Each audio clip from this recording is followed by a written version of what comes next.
Jeg hedder Benet, og jeg har været DJ i 10 år. Størstedelen af den tid, jeg har spillet, har jeg nok mest spillet for publikum. Jeg har spillet meget blandet musik, og det har selvfølgelig gjort, at jeg har kunne indrette mig efter det crowd, der stod foran mig. Men den seneste tid, der er min egen personlige musikstil skinnet mere og mere igennem. Det er for mig meget fedt at spille for 300 mennesker, der er vilde med EDM og Tech House, frem for 3000 mennesker, som mere forventer top 20.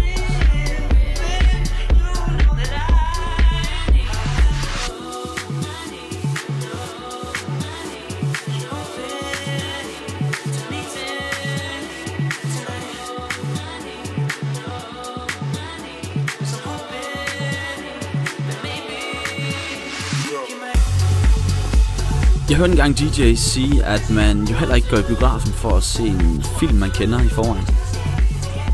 Selvfølgelig skal man som DJ spille musik, som folk kender, men det er også super fedt for mig at kunne friste og inspirere folk med nyt og måske ukendt musik.